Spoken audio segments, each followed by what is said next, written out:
ವಿದ್ಯಾರ್ಥಿಗಳ ಮಾನಸಿಕ ಸ್ಥಿತಿ ವಿಕೃತಿಗೆ ಹೋಗ್ತಾ ಇದೆಯಾ? ಶಿಕ್ಷಣ ಸಂಸ್ಥೆಗಳು ವಿದ್ಯಾರ್ಥಿಗಳ ಮನಸ್ಸಲ್ಲಿ ಬಿತ್ತುತ್ತಿರುವ ವಿಚಾರಗಳಾದರೂ ಏನು? ಕೊಲ್ಲುವ ಕ್ರೌರ್ಯದ ಮಟ್ಟಕ್ಕೆ ವಿದ್ಯಾರ್ಥಿಗಳು ತಲುಪುತ್ತಿರುವುದೇಕೆ? ಬಳ್ಳಾರಿಯ ಗುರುಕುಲ ಇಂಟರ್ನ್ಯಾಷನಲ್ ಸ್ಕೂಲ್ನಲ್ಲಿ ಆ ವಿದ್ಯಾರ್ಥಿ ಅಂತಹ ಕ್ರೌರ್ಯಕ್ಕೆ ತಲುಪಿದ್ದು ಹೇಗೆ? ಈ ಎಲ್ಲ ವಿಚಾರಗಳ ಬಗ್ಗೆ ಅತ್ಯಂತ ಗಂಭೀರವಾಗಿ ಯೋಚನೆ ಮಾತಾಡೋಣ ಸ್ನೇಹಿತರೆ. ಅದಕ್ಕೂ ಮುನ್ನ ನೀವಿನ್ನು ನಮ್ಮ ತ್ರಿವರ್ಣ ನ್ಯೂಸ್ಗೆ ಸಬ್ಸ್ಕ್ರೈಬ್ ಅನ್ನ ಮಾಡಿಕೊಳ್ಳದೇ ಇದ್ರೆ ದಯಮಾಡಿ ಸಬ್ಸ್ಕ್ರೈಬ್ ಮಾಡಿ, ಲೈಕ್ ಮಾಡಿ, ಶೇರ್ ಮಾಡಿ, ಜೊತೆಗೆ ನಿಮ್ಮ ಅಮೂಲ್ಯವಾದಂಥ ಕಮೆಂಟ್ಸ್ ಕೂಡ ಇಲ್ಲಿ ಮೆನ್ಷನ್ ಮಾಡಿ. ನಾನು ನಿಮ್ಮ KJಹಳ್ಳಿ ಸುರೇಶ್.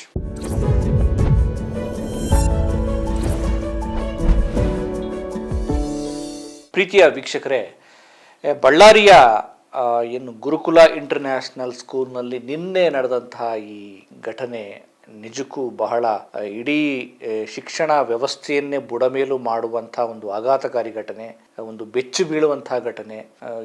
ಎತ್ತ ಸಾಕ್ತಾ ಇದೆ ನಮ್ಮ ಶಿಕ್ಷಣ ವ್ಯವಸ್ಥೆ ಅಂತೇಳಿ ನಾವು ಗಂಭೀರವಾಗಿ ಚಿಂತನೆ ಮಾಡುವಂತಹ ಒಂದು ಘಟನೆ.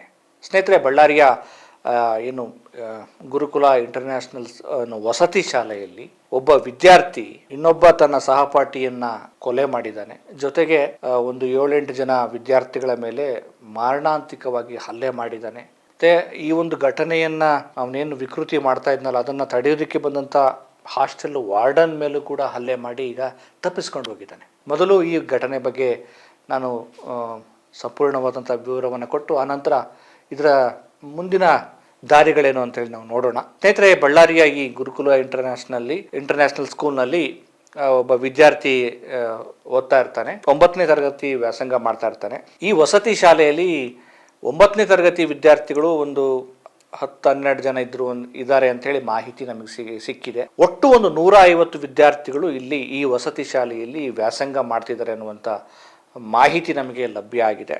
ಈ ವಿದ್ಯಾರ್ಥಿ ರಾತ್ರಿ ಎಲ್ಲ ಏನು ಊಟವನ್ನು ಮುಗಿಸಿ ವ್ಯಾಸಂಗ ಮಾಡಿ ವಿದ್ಯಾರ್ಥಿಗಳು ಮಲಗಿರುವ ಸಂದರ್ಭದಲ್ಲಿ ಈತ ಕಬ್ಬಿಣದ ರಾಡು ಮತ್ತೆ ರೇಡಿಯಂ ಕಟ್ಟರು, ಸ್ಕ್ರೂ ಡ್ರೈವರು, ಒಂದಷ್ಟು ಮಾರಕಾಸ್ತ್ರಗಳನ್ನು ಇಟ್ಟುಕೊಂಡು ರಾತ್ರಿ ತಮಗೇನು ಒಂದು ರೀತಿ ಎಲ್ಲವನ್ನು ಮರೆತು ನಿದ್ದೆ ಮಾಡುವಂಥ ಸಂದರ್ಭದಲ್ಲಿ ವಿದ್ಯಾರ್ಥಿಗಳು, ತನ್ನ ಸಹಪಾಠಿಗಳು, ಈತ ಏಕಾಏಕಿಯಾಗಿ ಬಂದು ರಾಡ್ನಿಂದ ಹಲ್ಲೆ ಮಾಡಿ ಹೇಮಂತ್ ಅನ್ನುವಂಥ ಒಬ್ಬ ವಿದ್ಯಾರ್ಥಿ, ತನ್ನ ಸಹಪಾಠಿನೇ ಅವನ ಮೇಲೆ ಚಾಕುವಿನಿಂದ ಚುಚ್ಚಿದ್ದಾನೆ.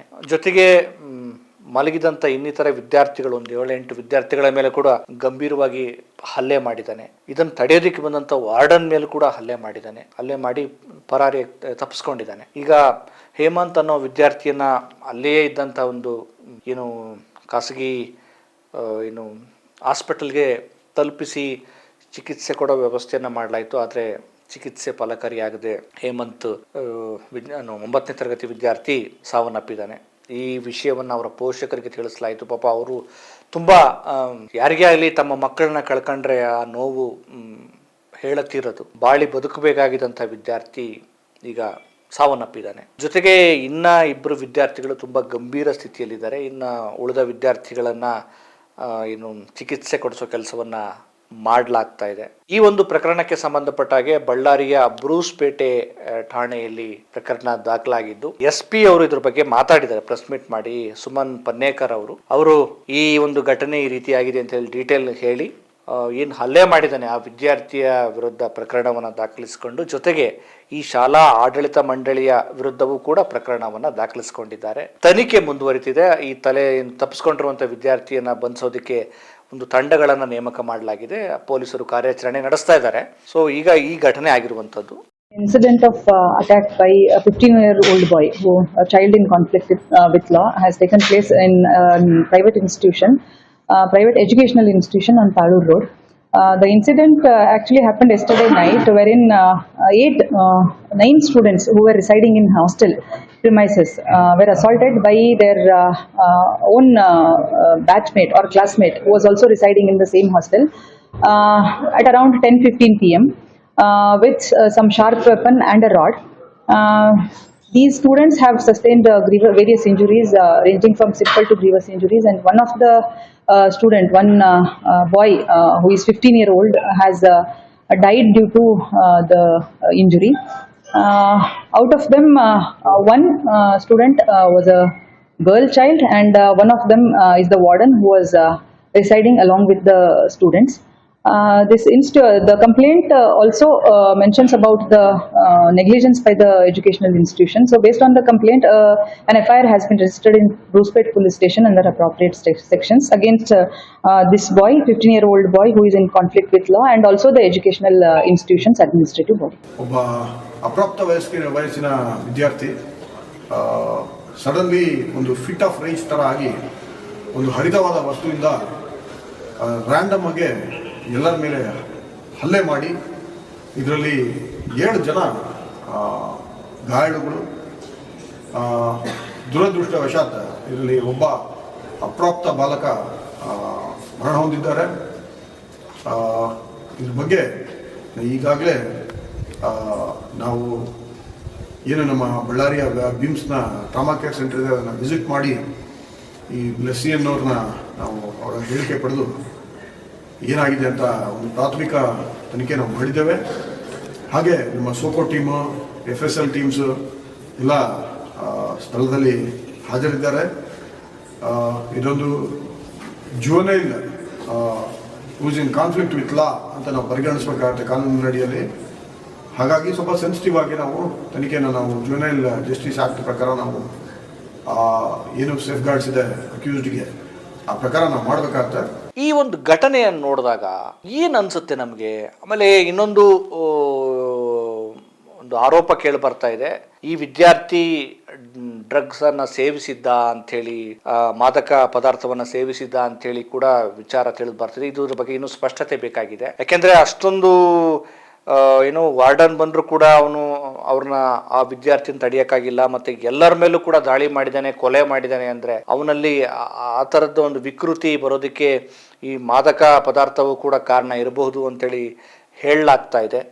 ಜೊತೆಗೆ ಈ ವಿದ್ಯಾರ್ಥಿ ಈ ವಿಕೃತಿಗೆ ಹೋಗೋ ಮಟ್ಟಕ್ಕೆ ಸುಮ್ಮನೆ ಇದ್ರ ಅಲ್ಲಿನ ಆಡಳಿತ ಮಂಡಳಿ, ಶಾಲಾ ಈ ಗುರುಕುಲ ಆಡಳಿತ ಮಂಡಳಿ?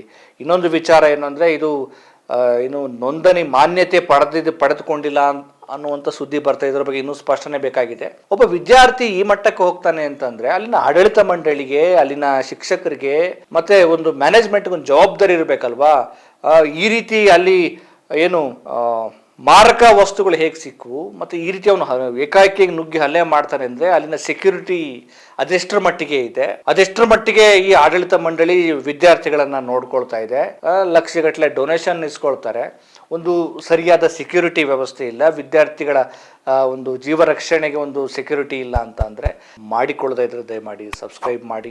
ತೋರಿಸಿದ್ದಾರೆ, ನಿರ್ಲಕ್ಷ್ಯವನ್ನ ತೋರಿಸಿದ್ದಾರೆ ಅನ್ನೋದು ಇದರಿಂದ ಗೊತ್ತಾಗುತ್ತೆ. ಸ್ನೇಹಿತರೆ, ಇದಷ್ಟೇ ಅಲ್ಲ, ಇತ್ತೀಚೆಗೆ ಶಿವಮೊಗ್ಗದಲ್ಲೂ ಕೂಡ ಏನು ಕ್ರಿಕೆಟ್ ವಿಚಾರಕ್ಕೆ ಸಂಬಂಧಪಟ್ಟ ಹಾಗೆ ಒಬ್ಬ ವಿದ್ಯಾರ್ಥಿಯನ್ನ ಮತ್ತೊಬ್ಬ ವಿದ್ಯಾರ್ಥಿಗಳು ಸೇರ್ಕೊಂಡು ಹಲ್ಲೆ ಮಾಡಿ ಅವನ್ನ ಸಾಯಿಸಿದ್ರು. ಇವೆಲ್ಲ ನೋಡಿದಾಗ ನಮ್ಮ ಶಿಕ್ಷಣ ವ್ಯವಸ್ಥೆ ಯಾವ ಹಂತಕ್ಕೆ ಹೋಗ್ತಾ ಇದೆ, ಪೋಷಕರು ಏನು ಮಾಡಬೇಕಾಗಿದೆ, ಶಾಲಾ ಆಡಳಿತ ಮಂಡಳಿ ಏನು ಮಾಡಬೇಕಾಗಿದೆ, ಶಿಕ್ಷಣ ವ್ಯವಸ್ಥೆ ಏನು ಮಾಡ್ತಾ ಇದೆ, ಇದು ಎಲ್ಲ ವೈಫಲ್ಯ ಕಾಣ್ತಾ ಇದೆ.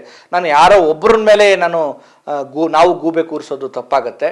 ಇದು ಒಟ್ಟಾರೆ ನಮ್ಮ ಸಮಾಜ, ನಮ್ಮ ಪೋಷಕ ವ್ಯವಸ್ಥೆ ಮತ್ತು ನಮ್ಮ ಶಿಕ್ಷಣ ವ್ಯವಸ್ಥೆ ಮತ್ತು ಈ ಶಾಲೆಯ ಆಡಳಿತ ಮಂಡಳಿಗಳ ವ್ಯವಸ್ಥೆಯ ಒಂದು ರೀತಿಯ ಏನು ಲೋಪ ನಮಗೆ ಕಾಣುವಂಥದ್ದು. ನೋಡಿ, ಮೊದಲನೇದಾಗಿ ಶಾಲಾ ಆಡಳಿತ ಮಂಡಳಿಗಳು, ಈ ಪ್ರೈವೇಟ್ ಎಜುಕೇಶನ್ ವ್ಯವಸ್ಥೆಗಳು ಬರೀ ಕೇವಲ ನಾವು ನಿಮ್ಮ ಮಕ್ಕಳನ್ನ ರ್ಯಾಂಕ್ಸ್ ಸ್ಟೂಡೆಂಟನ್ನಾಗಿ ಮಾಡ್ತೇವೆ, ಅವರು ಅತ್ಯಧಿಕ ಅಂಕಗಳನ್ನು, ಮಾರ್ಕ್ಸ್ ವಾದಿಗಳನ್ನು ಅತ್ಯಧಿಕ ಅಂಕಗಳನ್ನು ಪಡೆದುಕೊಂಡು ಅವರು ಟಾಪರ್ ಆಗಬೇಕು, ಅವರು ರ್ಯಾಂಕ್ ಸ್ಟೂಡೆಂಟ್ ಆಗಬೇಕು ಅಂತೇಳಿ ಮಾರ್ಕ್ಸ್ ಅಷ್ಟೇ ತುಂಬುತ್ತಾ ಇದ್ದಾರೆ. ಅವರು ಒಳ್ಳೆ ಜಾಬನ್ನು ಪಡ್ಕೋಬೇಕು, ಒಳ್ಳೆ ಕಂಪನಿಗೆ ಹೋಗ್ಬೇಕು, ಸ್ಯಾಲ್ರಿ ಪ್ಯಾಕೇಜ್ ಪಡ್ಕೋಬೇಕು, ಇಷ್ಟೇ ಅವ್ರ ಫೋಕಸ್. ಯಾರದ್ದು? ಶಾಲಾ ಆಡಳಿತ ಮಂಡಳಿಗಳು, ಖಾಸಗಿ ಶಿಕ್ಷಣ ಸಂಸ್ಥೆಗಳು. ಇನ್ನು ಪೋಷಕರದ ಕತೆ, ಅವರಿಗೆ ಮಕ್ಕಳಿಗೆ ಸರಿಯಾಗಿ ಸಮಯ ಕೊಡ್ತಾ ಇದ್ದಾರಾ? ಮಕ್ಕಳಲ್ಲಿ ಯಾವ ವಿಚಾರಗಳನ್ನು ತುಂಬುತ್ತೆ? ನೀನು ಓದು ಓದು ಓದು, ಸ್ಟಡಿ ಮಾಡು, ರ್ಯಾಂಕ್ ಬಾ, ಅವನಿಗೆ ಬೇರೆ ವಿಚಾರಗಳು ಹೇಳಿಕೊಡ್ತಾ ಇದ್ದಾರಾ? ಅವನಿಗೆ ಸಂಸ್ಕಾರ ಕೊಡ್ತಾ ಇದ್ದಾರಾ? ಸಂಸ್ಕೃತಿ ಕೊಡ್ತಾ ಇದ್ದಾರಾ? ಆಮೇಲೆ ಜೀವ ರಕ್ಷಣೆ ಮಾಡ್ಕೊಳ್ಳೋದು ಹೇಗೆ ಅಂತ ಹೇಳಿ ಹೇಳ್ಕೊಡ್ತಿದ್ದಾರಾ? ಅದ್ರ ಬಗ್ಗೆ ನನಗೆ ಇನ್ನೂ ಅನುಮಾನ ಇದೆ. ಇನ್ನು ನಮ್ಮ ಶಿಕ್ಷಣ ಸಂಸ್ಥೆಗಳು, ಇನ್ನು ಕನ್ನಡ ಶಿಕ್ಷಣ ಸಂಸ್ಥೆಗಳ, ನಮ್ಮ ಶಿಕ್ಷಣ ಸಂಸ್ಥೆ ಕನ್ನಡ ಶಾಲೆಗಳ ಸ್ಥಿತಿಗತಿ ನಾವು ನೋಡ್ತಾ ಇದೀವಿ, ಅದು ಎಷ್ಟರ ಮಟ್ಟಿಗೆ ಅಧ್ವಾನ ಆಗಿದೆ ಅಂತ. ಇನ್ನು ಬೇಕಾಬಿಟ್ಟಿಯಾಗಿ ಎಲ್ಲರಿಗೂ ನೀನು ಬರ್ತೀಯ ನಿನಗೂ ಮಾನ್ಯತೆ ಕೊಡ್ತೀವಿ, ನೀನು ಒಂದು ಇನ್ಸ್ಟಿಟ್ಯೂಷನ್ ನಡೆಸು, ನೀನು ಬರ್ತೀಯ ನೀನು ನಡೆಸು, ಒಂದು ರೀತಿ ದಂಧೆ ಮಾಡ್ಕೊಂಡ್ಬಿಟ್ಟಿದ್ದಾರೆ. ದಂಧೆ. ಇವತ್ತು ಮಕ್ಕಳ ಮಾನಸಿಕ ಸ್ಥಿತಿ ಯಾವ ರೀತಿ ಇದೆ, ಯಾವ ಹಂತಕ್ಕೆ ತಲುಪ್ತಾ ಇದೆ. ಮಕ್ಕಳ ಕೈಲಿ ಮೊಬೈಲ್ ಕೊಡ್ಲಾಗ್ತಾ ಇದೆ. ಮೊಬೈಲಲ್ಲಿ ಅವ್ರು ಏನು ನೋಡ್ತಾ ಇದ್ದಾರೆ, ಡೆಡ್ಲಿ ಗೇಮ್ಗಳನ್ನ ನೋಡ್ತಾ ಇದ್ದಾರೆ. ಚುಚ್ಚು, ಒಡಿ, ಬಡಿ, ಕಡಿ, ಆ ಥರದ ವಿಕೃತಿ ಗೇಮ್ಗಳು ಸಿಗ್ತಾ ಇದ್ದಾವೆ ಸುಲಭವಾಗಿ. ಜೊತೆಗೆ ಮಕ್ಕಳಿಗೆ ಮಾದಕ ಪದಾರ್ಥಗಳು ಸಿಗ್ತಾ ಇದ್ದಾವೆ. ಅದರ ಜಾಲವನ್ನ ಮಟ್ಟ ಹಾಕೋರು ಯಾರು? ರಾಜ್ಯ ಸರ್ಕಾರ ಮಾಡಬೇಕು, ವ್ಯವಸ್ಥೆ ಮಾಡಬೇಕು, ಸಂಘ ಸಂಸ್ಥೆಗಳು ಮಾಡಬೇಕು. ಶಿಕ್ಷಣ ಸಂಸ್ಥೆಗಳು, ಖಾಸಗಿ ಶಿಕ್ಷಣ ಸಂಸ್ಥೆಗಳಿಗೆ ಯಾವ ರೀತಿ ಇಲ್ಲೆಲ್ಲ ಪ್ರವೇಶ ಆಗ್ತಾ ಇದೆ ಈ ರೀತಿ ಮಾದಕ ಪದಾರ್ಥಗಳು, ಅದನ್ನ ಮಟ್ಟ ಹಾಕೋದು ಹೇಗೆ? ಮತ್ತಿವತ್ತು ಸಿನಿಮಾಗಳು, ಸಮೂಹ ಮಾಧ್ಯಮಗಳು ಯಾವುದನ್ನ ವೈಭವೀಕರಿಸ್ತಾ ಇದ್ದಾವೆ, ಹೀರೋಯಿಸಂ, ಒಡಿ ಬಡಿ ಕಡಿ, ಅದನ್ನ ಮಕ್ಕಳಿಗೆ ಇಂಜೆಕ್ಟ್ ಮಾಡ್ಲಾಗ್ತಾ ಇದೆ. ಪೋಷಕರು ಮಕ್ಕಳಲ್ಲಿ ಬರೀ ಮಾರ್ಕ್ಸ್ ಅನ್ನ ತೆಗೀರಿ ಅನ್ನೋದ್ರ ಬದಲಾಗಿ ನೀವು ವ್ಯಾಲ್ಯೂಸ್ ಗಳನ್ನ ಗಳಿಸ್ಕೊಳ್ಳಿ, ಮಾನವೀಯರಾಗಬೇಕಾಗಿದೆ, ಮನುಷ್ಯತ್ವವನ್ನ ಉಳಿಸ್ಕೋಬೇಕಾಗಿದೆ, ನಾವು ಸಹಾನುಭೂತಿಯನ್ನ ಇಟ್ಕೊಳ್ಬೇಕಾಗಿದೆ, ಮಾನವೀಯತೆಯನ್ನು ನಾವು ರೂಪಿಸ್ಕೊಳ್ಬೇಕಾಗಿದೆ. ಮಾರ್ಕ್ಸ್ ಜೊತೆಗೆ ಕೂಡ ನಾವು ಒಳ್ಳೆಯ ನೈತಿಕ ಶಿಕ್ಷಣವನ್ನ, ನೈತಿಕ ವಿಚಾರಗಳನ್ನ ಮಕ್ಕಳಿಗೆ ನಾವು ತಲುಪಿಸ್ತಾ ಇದೀವ? ಏನು ಮಾಡ್ತಾ ಇದೀವಿ? ಎಲ್ಲರ ಫೇಲ್ಯೂರ್ ಇದೆ, ನಮ್ಮೆಲ್ಲರ ದೌರ್ಬಲ್ಯ ಇದೆ, ನಮ್ಮೆಲ್ಲರ ಲೋಪಗಳಿವೆ. ಅದನ್ನ ನಾವು ಈಗ ನೋಡ್ತಾ ಇದ್ವಿ, ಅದು ರಿಫ್ಲೆಕ್ಟ್ ಆಗ್ತಾ ಇದೆ. ಇವತ್ತು ವಿದ್ಯಾರ್ಥಿಗಳು ಯಾಕೆ ಈ ಹಂತಕ್ಕೆ ಹೋಗ್ತಿದ್ದಾರೆ ಅಂದ್ರೆ ಅವ್ರಿಗೆ ಇದನ್ನ ನಾವು ತಲುಪಿಸ್ತಾ ಇಲ್ಲ. ಅವ್ರಿಗೊಂದು ಒಳ್ಳೆ ನೈತಿಕ ಶಿಕ್ಷಣವನ್ನು ನಾವು ಕೊಡ್ತಾ ಇದ್ದೀವ. ಇನ್ನೊಬ್ಬರಿಗೆ ನೋವಾಗುತ್ತೆ, ಇನ್ನೊಬ್ಬರಿಗೆ ನೋವಾದಾಗ ನಾನು ಕೂಡ ಸ್ಪಂದನೆ ಮಾಡಬೇಕು, ಅವನ ಕಷ್ಟಕ್ಕೆ ಸ್ಪಂದಿಸಬೇಕು. ನಾನು ಕೆಟ್ಟ ಕೆಲಸಗಳನ್ನ ಮಾಡಬಾರ್ದು, ದುಶ್ಚಟಗಳಿಗೆ ಬಲಿಯಾಗಬಾರ್ದು, ಮಾದಕ ಪದಾರ್ಥಗಳನ್ನ ಮುಟ್ಟಬಾರ್ದು. ಇವನ್ನ ನಾವು ಹೇಳ್ತಾ ಇದೀವ? ಇವನ್ನ ಮಾಡ್ತಾ ಇಲ್ಲ. ಇದನ್ನು ಸರಿಯಾಗಿ ಶಿಕ್ಷಣ ಇಲಾಖೆನೂ ಮಾಡ್ತಾ ಇಲ್ಲ, ಪೋಷಕರು ಮಾಡ್ತಾ ಇಲ್ಲ, ಖಾಸಗಿ ಶಿಕ್ಷಣ ಸಂಸ್ಥೆಗಳು ಮಾಡ್ತಾ ಇಲ್ಲ, ಶಿಕ್ಷಣ ಇಲಾಖೆನೂ ಮಾಡ್ತಾ ಇಲ್ಲ. ಹಾಗಿದ್ರೆ ವಿದ್ಯಾರ್ಥಿಗಳು ಏನ್ ಮಾಡ್ಬೇಕಾಗಿದೆ? ಅವ್ರಿಗೆ ಏನ್ ಬಹಳ ಬೇಗ ತ್ವರಿತವಾಗಿ ಬೆರಳ ತುದಿಯಲ್ಲಿ ಏನ್ ಸಿಗುತ್ತೋ ಅದರ ಹಿಂದೆ ಹೋಗ್ತಾ ಇದ್ದಾರೆ, ಅವ್ರು ದಾಸರಾಗ್ತಾ ಇದ್ದಾರೆ. ಇವತ್ತು ಮೊಬೈಲ್ಗಳಲ್ಲಿ ಯಾವುದನ್ನ ನೋಡಬೇಕು, ಯಾವುದನ್ನ ನೋಡಬಾರ್ದು, ಯಾವುದು ಅಪಾಯಕಾರಿ, ಯಾವುದು ನಮ್ಮ ಮನಸ್ಸಿಗೆ ಇಂಪಾರ್ಟೆಂಟ್. ಇವತ್ತು ನಮ್ಮ ಮಕ್ಕಳಿಗೆ ನಮ್ಮ ಶರಣರ, ದಾಸರ ಚಿಂತನೆಗಳು, ವಚನಗಳನ್ನ ತಲುಪಿಸ್ಬೇಕಾಗಿತ್ತು. ಇವತ್ತು ನಾವು ಮಕ್ಕಳಿಗೆ ಹೀರೋಯಿಸಂ ನೋಡ್ತಾ ಇದೀವಿ. ಈ ತೆರೆಯ ಹಿಂದಿನ ತೆರೆಯಲ್ಲಿ ಕಾಣುವಂತ ಈ ಹೀರೋಯಿಸಮ್ ಅನ್ನ ನಾವು ವಿಜೃಂಭಣೆ ಮಾಡ್ತಾ ಇದೀವಿ. ನಿಜವಾದ ಏನು ಬದುಕಿನ ನಾಯಕ ಯಾರು? ನಿಜವಾದ ಹೀರೋಯಿಸಂ ಯಾವುದು? ನಾವು ಜೀವನದಲ್ಲಿ ಯಾವುದನ್ನ ನಾವು ಹೆಚ್ಚಿಗೆ ಯಾವುದಕ್ಕೆ ಒತ್ತು ಕೊಡಬೇಕಾಗಿದೆ? ಪರೀಕ್ಷೆಯಲ್ಲಿ ಫೇಲ್ ಆದ ತಕ್ಷಣ ಬದುಕು ಮುಗಿಯಲ್ಲಪ್ಪ. ಇನ್ನೂ ನೀನು ಬದುಕಲ್ಲಿ ಸಾಧಿಸಬೇಕಾಗಿದೆ. ನೀನು ಕೌಶಲ್ಯಗಳನ್ನ ರೂಢಿಸ್ಕೋ, ಮಾನವೀಯತೆಯನ್ನ ರೂಢಿಸ್ಕೋ. ಈ ಅಮೆರಿಕದ ಅಧ್ಯಕ್ಷ, ಇಂದಿನ ಹಳೆ ಅಧ್ಯಕ್ಷ ಅಬ್ರಾಹಂ ಲಿಂಕನ್ ಅವ್ರಿಗೆ ನಿಮ್ಮ ಮಗ ಸರಿಯಾಗಿ ಓದಲ್ಲ, ಸ್ವಲ್ಪ ಸರಿಯಾಗಿ ಹಿಂದುಳಿದಿದ್ದಾನೆ ಕಲಿಕೆಯಲ್ಲಿ ಅಂತೇಳಿ ಆ ಶಾಲಾ ಆಡಳಿತ ಮಂಡಳಿ ಅವ್ರಿಗೆ ಪತ್ರ ಬರೆಯುತ್ತೆ. ಅದಕ್ಕೆ ಅಬ್ರಾಹಂ ಲಿಂಕನ್ ಅವರು ಮತ್ತೆ ಒಂದು ಮರುಪತ್ರ ಬರೀತಾರೆ, ಕಲಿಸು ಗುರುವೇ ಕಲಿಸು ಅಂತ. ನೀನು ಅವನಿಗೆ ಕಲಿಸಬೇಕಾಗಿರೋದು ಬರೀ ಮಾರ್ಕ್ಸು ಇದು ಅದು ಅಲ್ಲ. ನೀನು ಅವನು ಪ್ರಕೃತಿಯೊಂದಿಗೆ ಬೆರೆಯುವುದನ್ನು ಕಲಿಸು, ಅವನು ಬೆರಗಾಗಿ ಜಗತ್ತನ್ನು ನೋಡುವುದನ್ನು ಕಲಿಸು, ಮಾನವೀಯನಾಗುವುದನ್ನು ಕಲಿಸು, ಅವನು ಅನ್ವೇಷಣೆ ಮಾಡುವುದನ್ನು ಕಲಿಸು, ಅವನಲ್ಲಿರುವಂಥ ಪ್ರತಿಭೆಯನ್ನು ಅವನೇ ಹುಡುಕುವಂತೆ ಕಲಿಸು, ಹೂವು ಅರಳೋದನ್ನು ಕಲಿಸು. ಹಿಂಗೆ ಒಳ್ಳೆ ವಿಚಾರಗಳನ್ನು ಕಲಿಸು ಗುರುವೆ ಅಂತೇಳಿ ಅದೊಂದು ಒಳ್ಳೆ ಪತ್ರ ಇದೆ, ಅದನ್ನು ಬರೀತಾರೆ. ಆ ಥರದ ಚಿಂತನೆಗಳು ಇವತ್ತು, ಆ ಥರದ ವಿಚಾರಗಳನ್ನು ನಮ್ಮ ಶಿಕ್ಷಕರು ಹೇಳ್ತಾ ಇದ್ದಾರ. ಥಾಮಸ್ ಆಲ್ವಾ ಎಡಿಸನ್ ಬಲ್ಬ್ ಕಂಡುಹಿಡಿತಾರಲ್ಲ, ಅವನು ತುಂಬಾ ದೊಡ್ಡ ವಿದ್ಯಾರ್ಥಿ ಆಗಿರ್ತಾನೆ. ನಿಮ್ಮ ಮಗ ಅವನಿಗೆ ಕಿವಿ ಕೇಳಲ್ಲ, ಅವ್ನು ಏನು ಸರಿಯಾಗಿ ಸ್ಪಂದಿಸ್ತಾ ಇಲ್ಲ, ಅವನಿಗೆ ನಾವು ಎಜುಕೇಶನ್ ಕೊಡೋದು ಕಷ್ಟ, ಮಾಡಿಕೊಳ್ಳದ ಇದ್ರೆ ದಯಮಾಡಿ ಸಬ್ಸ್ಕ್ರೈಬ್ ಮಾಡಿ ಕಳಿಸ್ತಾರೆ. ಅವ್ರ ತಾಯಿ ಆ ಮಗುವಿಗೆ ತನ್ನ ಮನೆಯಲ್ಲಿ ಅತ್ಯಂತ ಸಾಂತ್ವನದಿಂದ, ಪ್ರೀತಿಯಿಂದ, ಆ ಮಗುವಿನ ದೌರ್ಬಲ್ಯಗಳು ಅದಕ್ಕೆ ಅರ್ಥ ಆಗದಾಗೆ, ನೀನು ಒಳ್ಳೆಯವನು, ನೀನು ಏನು ಮಾಡಬೇಕಾಗಿದೆ, ನೀನು ಹೇಗೆ ಯೋಚನೆ ಮಾಡಬೇಕಾಗಿದೆ, ನೀನು ಹೆಂಗೆ ಚಿಂತನೆ ಮಾಡಬೇಕಾಗಿದೆ ಅಂತೇಳಿ ಹೇಳಿ ಹೇಳಿ ಹೇಳಿ ಅಂತ ದೊಡ್ಡ ವಿದ್ಯಾರ್ಥಿ ಜಗತ್ತಿಗೆ ಬೆಳಕು ಕೊಟ್ಟ, ಬಲ್ಬ್ ಕಂಡಿಡ್ದ.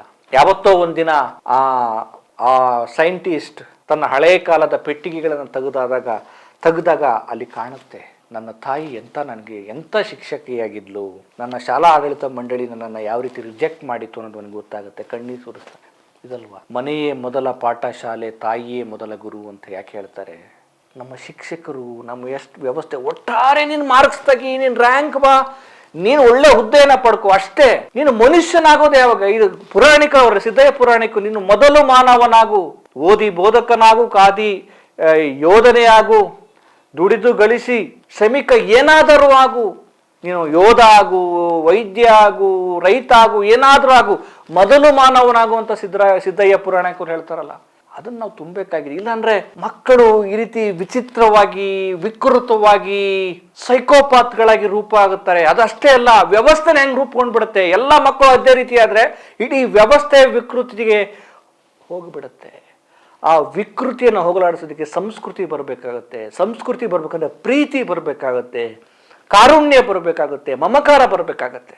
ಇದು ಎಲ್ಲರ ಜವಾಬ್ದಾರಿ. ವ್ಯವಸ್ಥೆಯ ನಮ್ಮ ಯುವ ಜನಾಂಗದ ಅಧಪತನದ ಹಾದಿಯನ್ನು ನಾವು ನೋಡ್ತಾ ಇದ್ದೇವೆ. ಅದನ್ನು ಸರಿ ಮಾಡಬೇಕಾಗಿರೋದು ನಮ್ಮೆಲ್ಲರ ಜವಾಬ್ದಾರಿ. ಅದು ಆಗ್ಬೇಕಂದ್ರೆ ಕಾರುಣ್ಯ, ಪ್ರೀತಿ, ಮಾನವತೆ, ವೈಜ್ಞಾನಿಕತೆ, ವೈಚಾರಿಕತೆ ನಾವನ್ನೆಲ್ಲ ಮಾಡಬೇಕು.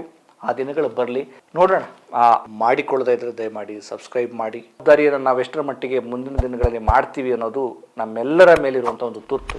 ಮತ್ತೊಂದು ವಿಚಾರದೊಂದಿಗೆ ನಿಮ್ಮನ್ನು ಭೇಟಿ ಮಾಡ್ತೇನೆ. ನಮಸ್ಕಾರ.